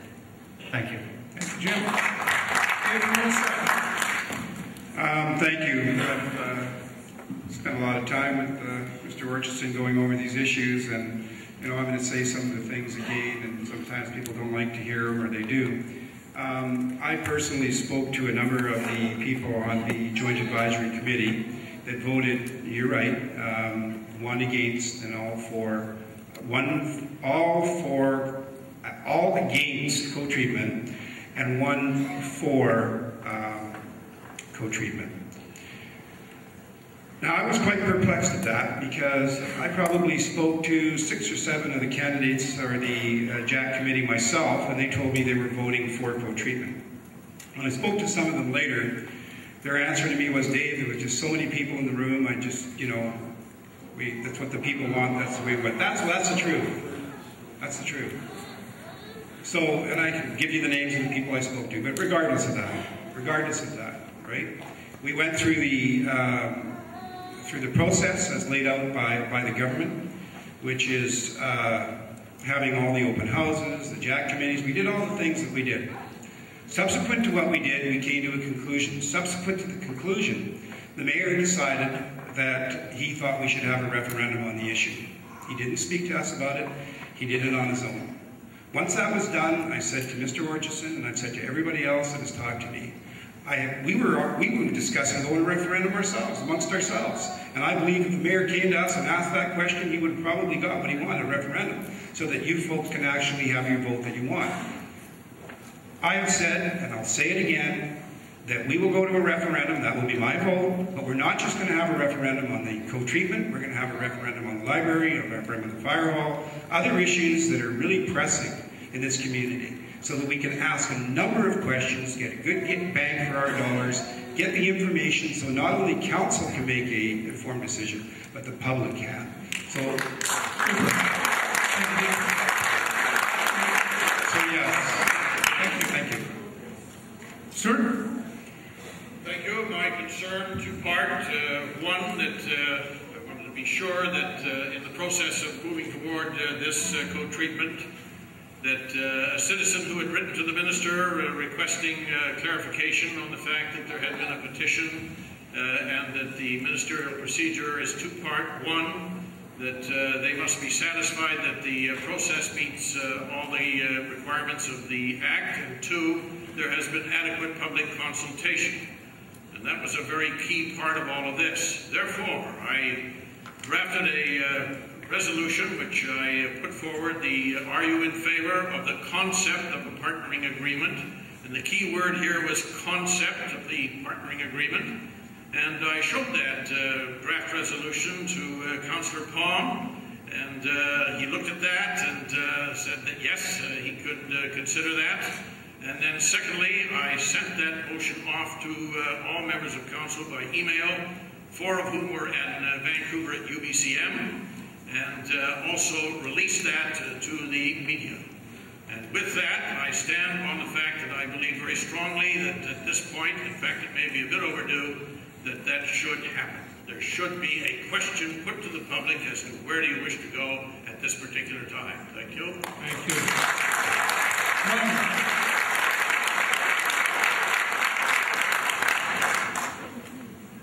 The sewage treatment concerns of Powell River has to be allowed to be addressed by the citizens of our community. And their elected officials must follow through the decision of the majority of the people of Powell River. Thank you. And Chris. Thank you very much.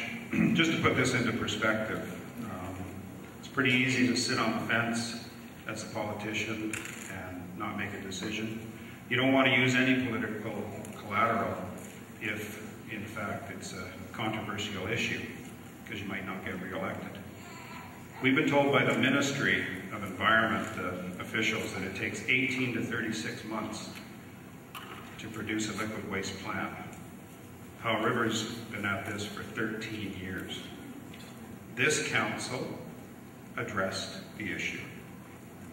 Nowhere else in British Columbia has there been a referendum for liquid waste management planning. That doesn't say it's not the right thing. George Orsiston is looking for a referendum that would be binding because he's threatened the city with legal action based on part of the community charter that refers to liability costs.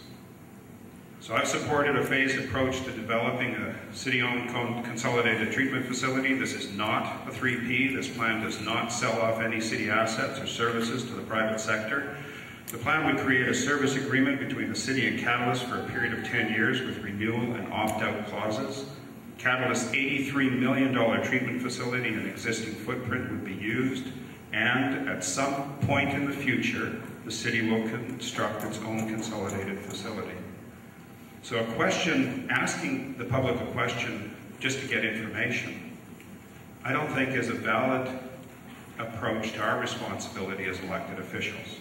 Once the city has all the information regarding funding, a detailed service agreement between Catalyst and the city, liability costs, which I appreciate George's concern on, and final project estimates, cost estimates, I will support a referendum question for voter assent.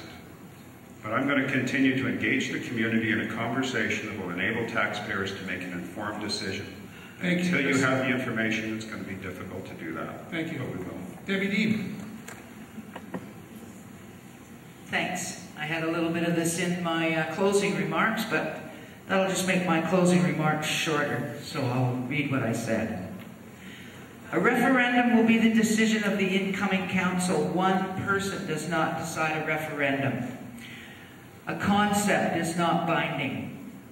Mr. Orchison placed flyers and under windshield wipers saying that the mayor was going to have a binding referendum. A concept is not binding. This is not a binding referendum. It is the decision of all of council. One person does not make the decision.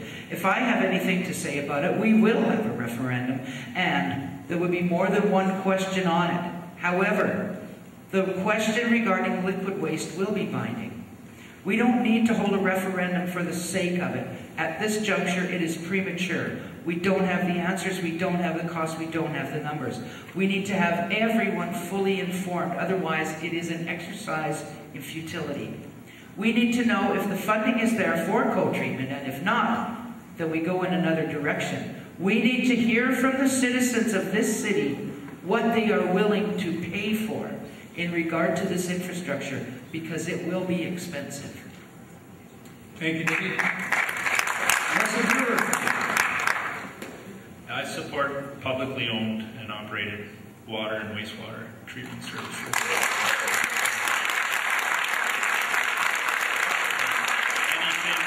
Anything other than that, I do feel should go to a referendum.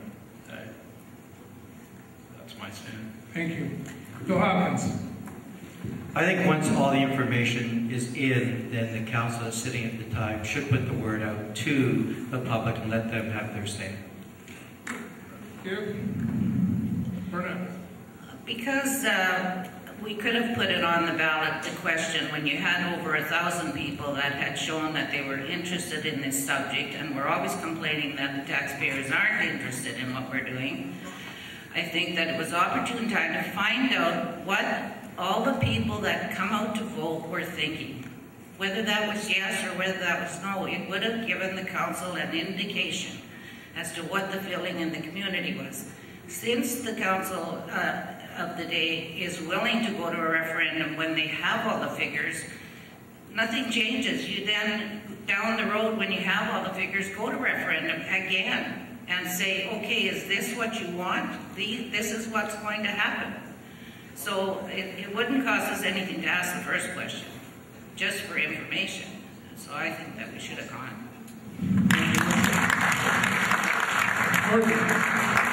Yes, to start off with, Mayor Alsgaard had every right in the world to put the motion before the floor. He didn't have to notify council.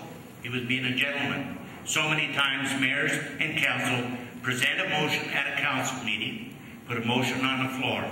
If the motion's not second, then it doesn't work. But as far as co-treatment is concerned, this council continues to say we don't have all the information.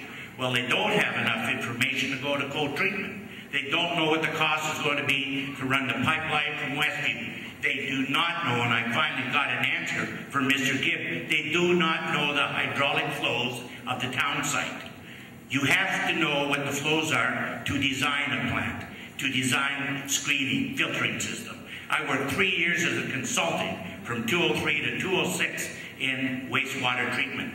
And the amazing thing, Sook, I got phone calls from their councilors. You were right, Mr. Crawford. 5 years down the road, it's 40–50% more to build a treatment plant than it is today. And it's not like cost of living. When you're dealing with concrete, structure, and building, it excels. What is really amazing is 4 councillors from this present councillor were at UBCM, where they had a blue motion, where passed unanimously not to privatize service, water, sewer, everything to do with public service for the city. It was passed unanimously by the UBCM. And that's a pretty strong statement. They don't even have enough information now to go to co-treatment. They're just winging it. All they are doing, to me, and I'll be honest about it, is another bailout for Catalyst. And you know what the amazing thing about Catalyst is that 1% of the taxes of Powell River is their overhead. We do not make the decision whether they're going to be in business or not. That's a bunch of crap. Thank you, Gordon.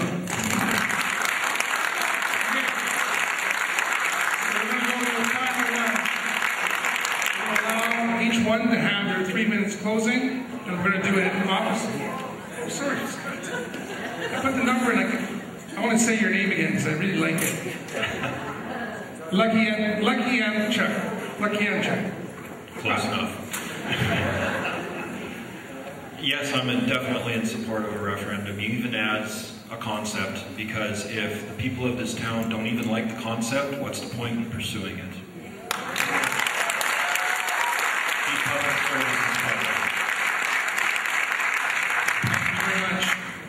So we're going to go to our final closing comments now, and each candidate will have their 3 minutes closing statements. We're going to go in opposite orders. So Glen, you're up first, and we will finish with Stuart. Of our main voices in our community. At this time, I would like to congratulate my parents, fellow Powell Riverites Alex and Marion Holstine, who just celebrated their 66th wedding anniversary.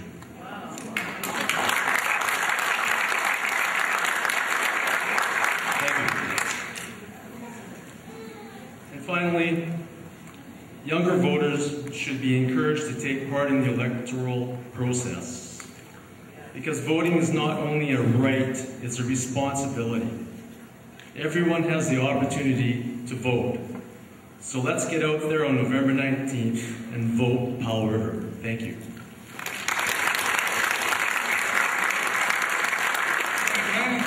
Chris McNaughton.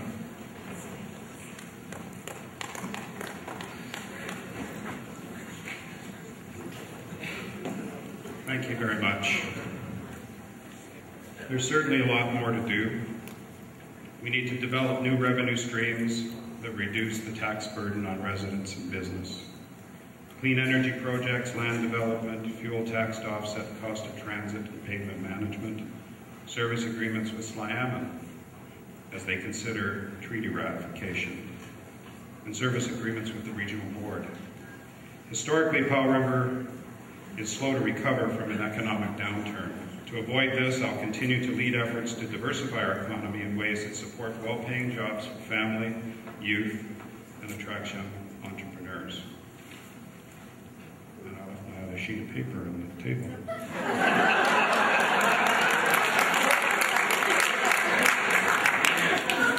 Transportation is an issue. We have to address ferry costs and home porting. Thank you. I'm going to continue the conversation that I've started with council that ensures the city has development policies and bylaws that encourage investment. Powell River has a rapidly aging population, and I'm going to continue to take a proactive approach to investment attraction for affordable accommodation and care facilities, similar to the work that we did for our new care residents. This will result in healthcare jobs that pay livable wages and ensure a place in our community for our seniors. The city needs a 20-year capital plan so that you know when your road is going to be paved, or when a major capital expenditure will be made and how it will be paid for. The Vital Signs report has identified disturbing social issues surrounding homelessness and child poverty. We do not have the capacity to address these issues with local tax dollars. However, we have the responsibility of negotiating with provincial and federal participation in a funding solution. I've contributed to finding creative solutions to very difficult fiscal challenges. My commitment to each of you is I will continue to support the values of our community in a thoughtful and fiscally responsible way and get the job done. I'm looking for your support on November 19th. Thank you.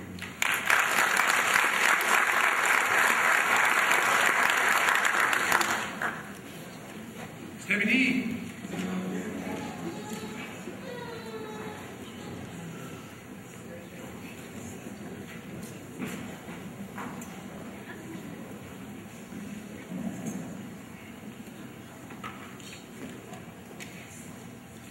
Our city is poised on the brink. We can go either way depending on the next few years.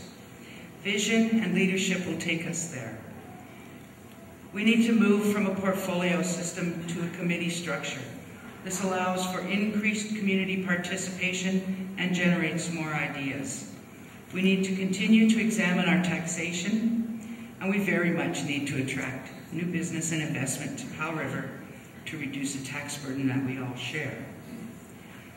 We need to take a hard look at our spending and what it is we really need and what we can wait to build. The role of the city is to collect taxes and provide services.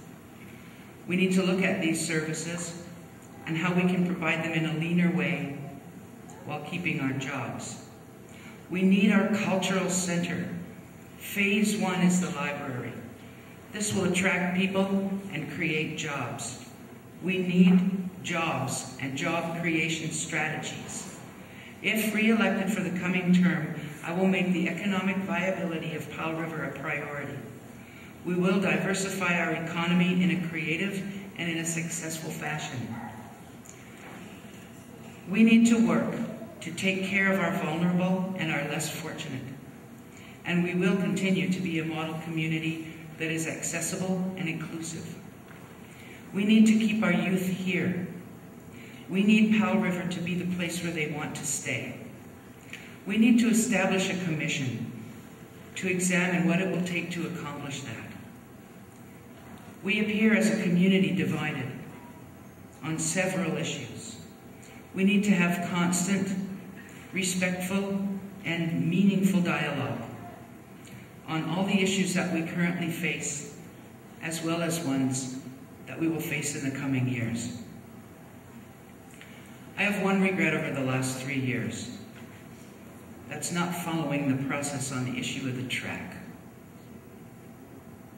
I learned a good lesson there. We need relevant experience. I have it. I will not back down. I will fight for Powell River.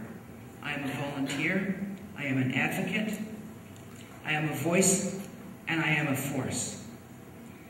And I'm asking you now to give me the chance to finish the jobs that I started and to continue to work for you and with you. And on November 19th, please vote Debbie D. Thanks.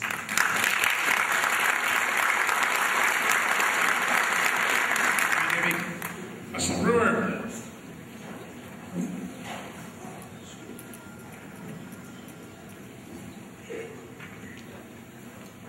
I'll keep this short, and I'd invite anyone who wants to ask me some more questions out front to do so. If you ask those that work with me, either in the public or private sectors or the nonprofit organizations I mentioned earlier, most of them will tell you that I'm diligent, respectful, committed, thoughtful, and a good listener. As one of your councilors, I will also do my homework, consult with others, and seek the facts before making a decision. I have presented myself for council to help realize a vision I have for a healthy, vibrant, culturally diverse, respectful, and sustainable community that I mentioned in my opening remarks. And I look forward to you all providing me the opportunity to do so. Thanks.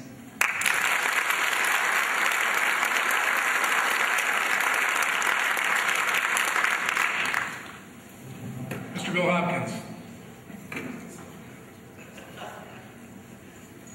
Dan still can't get over the fact that I look younger than him. And I'm not. And Glenn, I welcome your comments about the seniors because I am a senior, and I'm proud of being a senior, I gotta tell you that. I've lived here 12 years, and those of you who know me know that I'm involved in the community in very, very many different aspects. I love to have fun. I love to promote the community as much as possible. But not only do I promote the community, I support all the athletes that we have here. When we talked earlier about getting the word out, we have athletes like Abby Lloyd. We have athletes like Adam Ryer. We have Special Olympic athletes here that travel around the world. They do spread the word of Powell River. So I am Powell River proud, and on the 19th, like everyone else has said, you can vote for me. Thank you.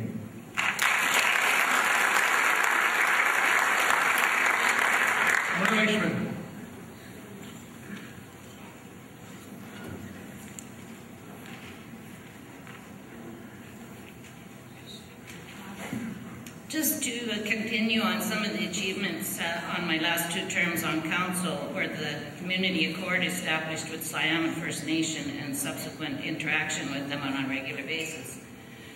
I give you these examples to show how when councils work well, they can bring a lot of good to a community.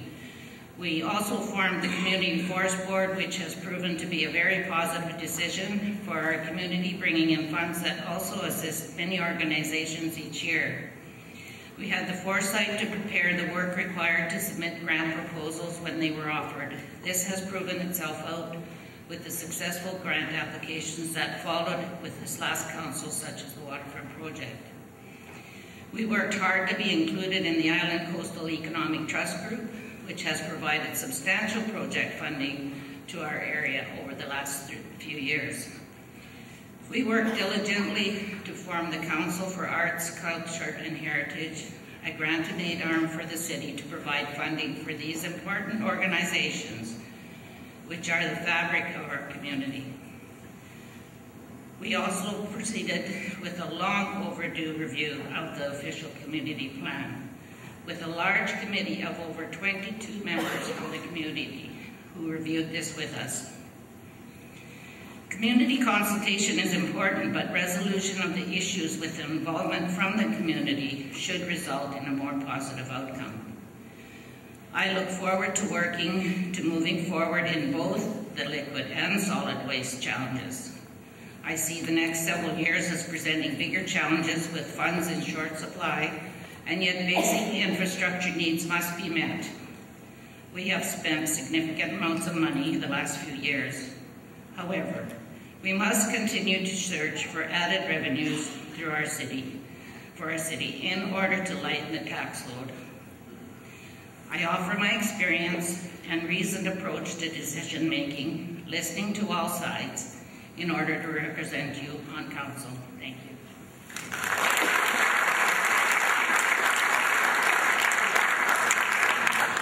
Gordon Crawford.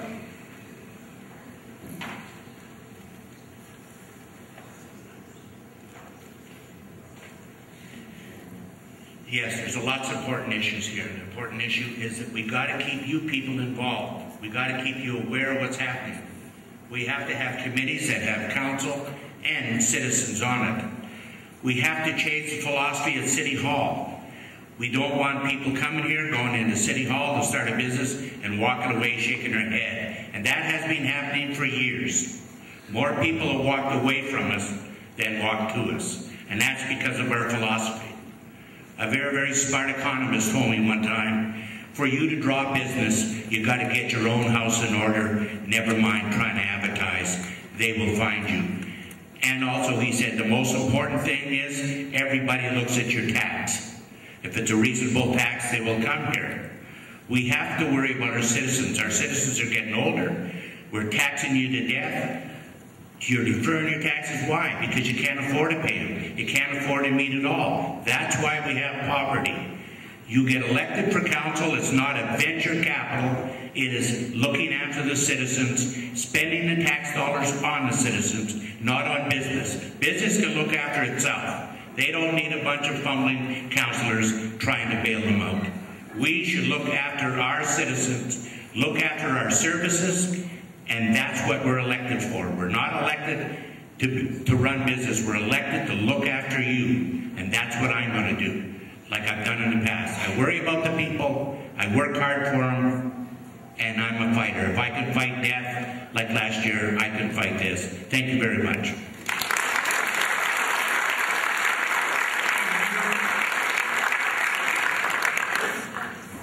Scott Lukianchuk. Good.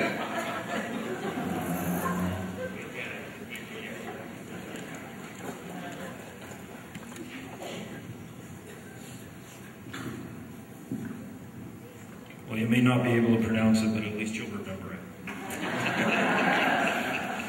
Thank you very much for your questions tonight. It's obvious that there's a lot of issues that have to be dealt with. It's been a steep learning curve being the new guy, but being informed on all of the issues is what this is all about, and that is what I'm working towards. We have to all work together to make Powell River better. We got to move forward. Public input, committees, we need to make it all happen. Let's make Powell River the best it can be. On November 19th, please vote. Please vote for me, Scott Lukianchuk. Thank you. Good night.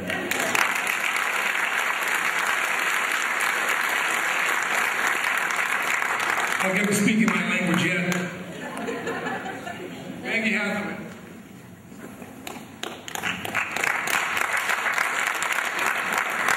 For some reason, I forgot to prepare a closing speech. I guess I just thought it would come to me by osmosis or something.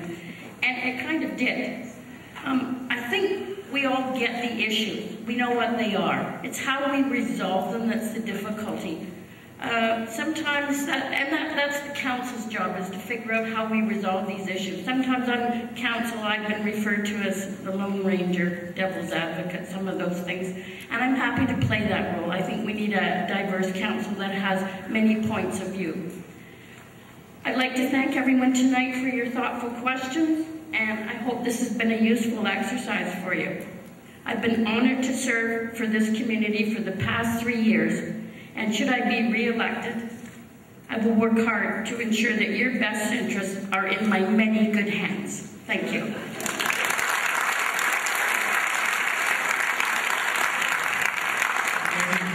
Jim Powell.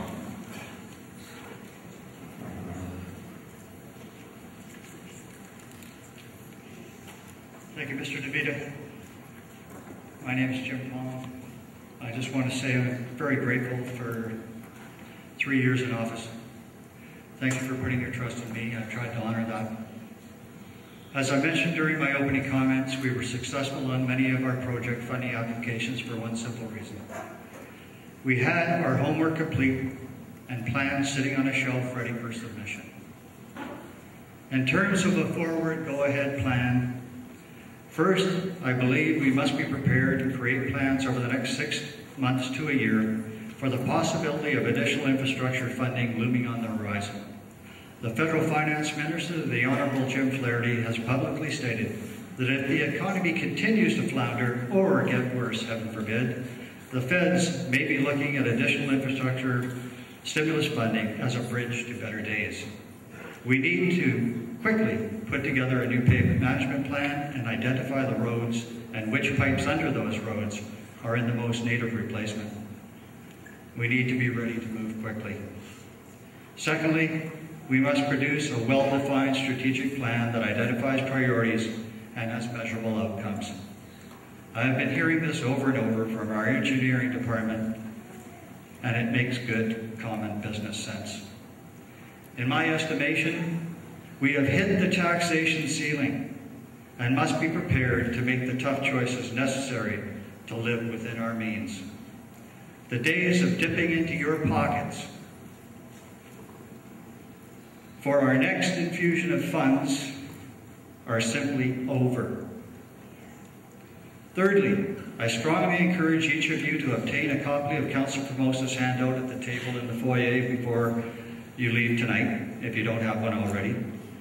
I simply do not have the time to go into depth on all the essential details within the format we are abiding by tonight, but I can assure you, I read it cover to cover earlier today, and I am in agreement with the go forward ideas and details that the document contains.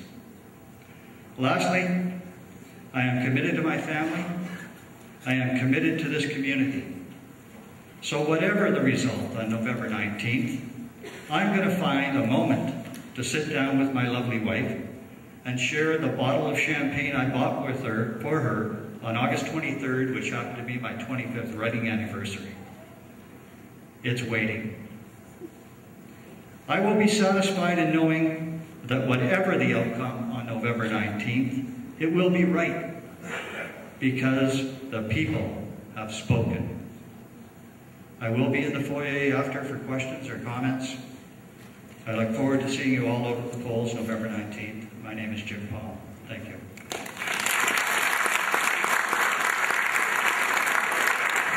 Thank you, Formosa.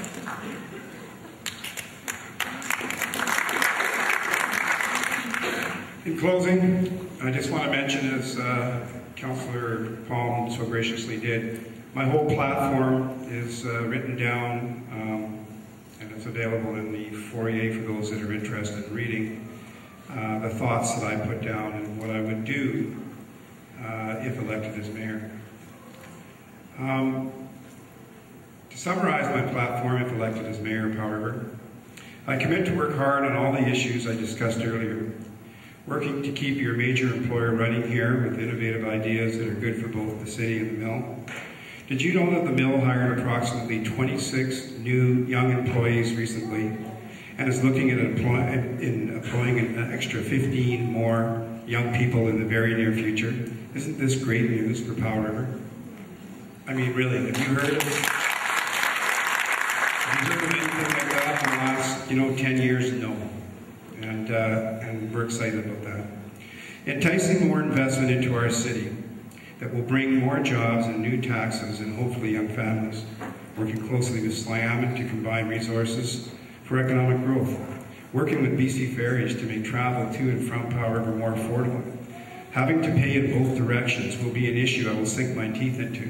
I think it's so unfair that, you can go to the lower coast with your motorhome, spend your money, turn around and leave. But if you come to Powell River, which they don't, half of them, because you got to pay to get out, and it's a huge dilemma, and I'm going to fight for that hard, I can tell you.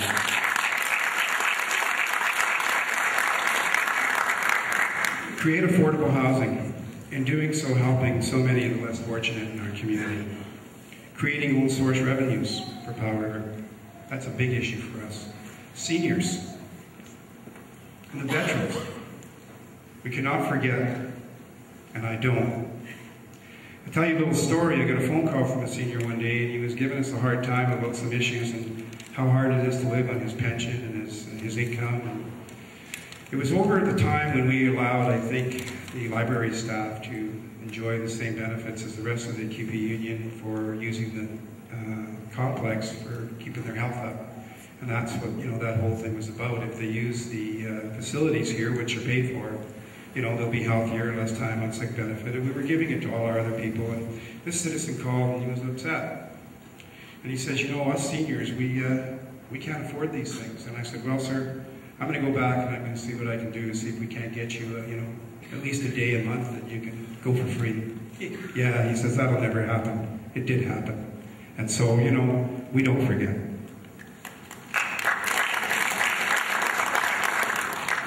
Working with city management to learn to live within our means. There are many items that I have not been able to cover tonight, but there is one thing I want to leave you to think about, and that is integrating the upper and lower Sunshine Coast. I believe that the cost of providing a ferry and the cost of running it could be looked at as the monies made available to debt service the capital, which will be a big number, and build a highway to connect the lower coast and the upper coast, creating a new economy.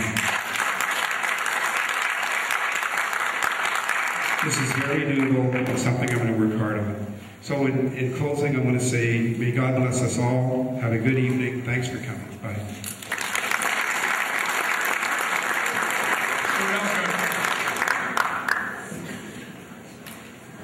Well, thank you, Dan, and thank you, everyone. And I'll reiterate that we remain and are a city in transition, and I still suggest to you that open, transparent, frank consultation with everyone encourages a realistic, productive, and strategic planning process.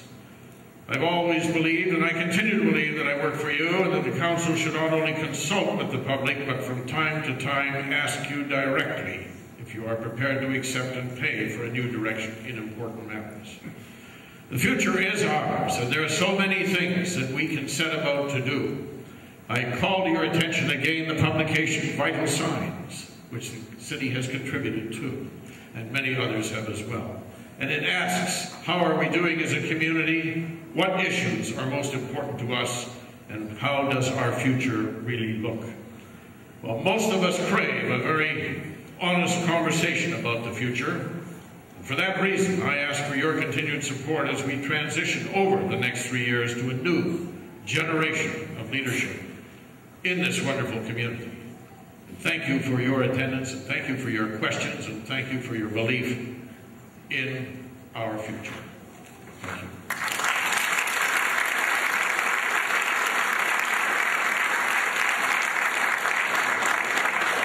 The issue of money comes up all the time. I was reminded about a little thing that I read about what is $1 billion? What does it look like? How much is $1 billion? Isn't this $1 billion now? We throw it around like it's nothing. A new bridge, a highway is $4 billion. And I read this little insert that said, it's a difficult number to comprehend, but 1 billion seconds ago was 1959. That 1 billion minutes ago, Jesus was alive, if you subscribe to that. That 1 billion hours ago, our ancestors were living in the Stone Age. And this, of course, is American, but it says Washington spends $1 billion in 8 hours and 20 minutes. I'll leave you with that thought. Folks, it's been a great evening. I remind you that the candidates will be outside answering more of your questions, if you so desire. On behalf of the Chamber, I'd like to thank you all very much for coming this evening. Don't forget the 19th to vote. Vote often. Get your friends out. You know the drill. Thank you very much.